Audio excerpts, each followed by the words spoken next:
सत्संग जी प्यार से कहिए धन निरंकार जी। सत्संग जी ज्ञान 5 ज्ञानेंद्रियां कौन कौन सी हैं ये जानने का प्रयास करते हैं। संत महात्मा को तो सद्गुरु ने बताया ही है, उनके लिए है जो नहीं जानते हैं। दास ये जानकारी इस वीडियो द्वारा देता है। सतगुरु माता सुदीक्षा शविंदर हरदेव जी महाराज की जय। सत्संग जी ज्ञान इंद्रियों का मतलब है जानकारी देने वाले जो हमारे अंग हैं, जिनसे हमें किसी भी चीज़ का ज्ञान होता है, उसे ज्ञान इंद्रियां कहते हैं। ये शरीर के अंदर 5 प्रकार के रूप में है। पहली ज्ञान इंद्रिय सत्संगत जी हमारे नेत्र हैं, आँख जो इसे कहते हैं।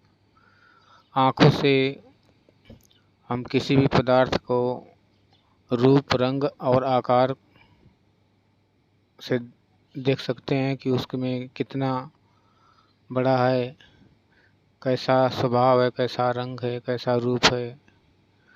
इस चीज़ का हमें ज्ञान होता है आँखों से सत्संगत जी। और वहीं देखें तो कान दूसरा है। कानों से जो श्रवण शक्ति है, हम आवाज़ को श्रवण करते हैं। इससे पता चलता है कि हमें आवाज़ मीठी है, कड़वी है, सुरीली है, अच्छी है, बुरी है, इस चीज़ का ज्ञान होता है। और सत्संग जी नाक है, जिसे घ्राणा इंद्रिय कहते हैं। सत्संग जी नाकों से हमें किसी भी पदार्थ का सुगंध मालूम चलता है कि सुगंध फूलों का सुगंध है या किसी गंदगी का सुगंध है, इस चीज़ का मालूम चलता है।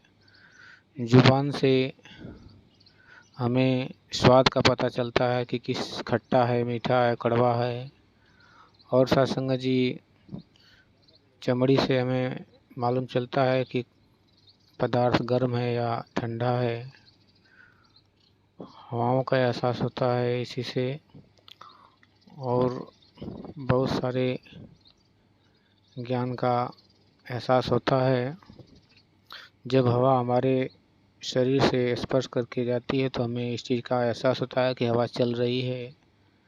इस प्रकार सत्संग जी ये 5 ज्ञान इंद्रियाँ हैं जो इंसान को इस सारे ब्रह्मांड में ज्ञान के स्रोत हैं।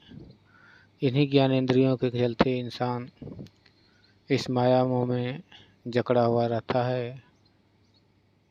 इन आँखों से हम इस छवि को जो देखते हैं, इस संसार को जो देखते हैं, सत्संगत जी ये माया का प्रतीक बताया गया है।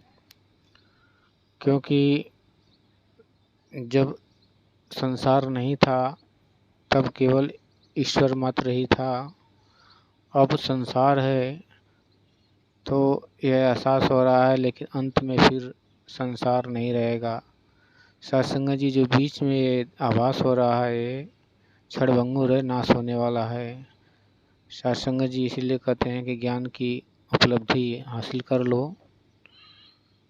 ज्ञान बिना कहते हैं कि नर पशु के समान होता है। और इंसान का ज्ञान ही श्रृंगार होता है जीवन का। इसके बिना जिस प्रकार किसी स्त्री श्रृंगार के बिना अधूरी लगती है, उसी प्रकार यह जीवन भक्ति के बिना अधूरा रहता है। हम चाहे कितना भी धन दौलत कमा लें सत्संग जी, अगर परमात्मा का जीवन में एहसास नहीं है, उपलब्धि नहीं है, तो हम इस जहाँ के भले ही राजा बन जाएं, लेकिन उस जहाँ में कंगाल ही रहेंगे। सत्संग जी परमात्मा और शक्ति है जो लोक सुखी और परलोक सुहेला करने का पावर है सत्संग जी, और इसे सतगुरु द्वारा ही प्राप्त किया जा सकता है। सत्संग जी सतगुरु एक ही होता है। एक समय में राम कृष्ण से को बोलो तिन्हु ते गुरु कीन, तीनों लोग के मार्ग का गुरु आ गया दिन। सत्संग जी उनको भी गुरु की आवश्यकता पड़ी इसको जानने के लिए। सत्संग जी, इसलिए सच्चे सदगुरु का संग करें, जो इस परमपिता परमात्मा का दीदार करा दे सत्संग जी। अन्यथा यह जीवन क्षणभंगुर है, कब इसकी अंत घड़ी आ जाए कोई पता नहीं। सत्संग जी, प्यार से कहिए धन निरंकार जी।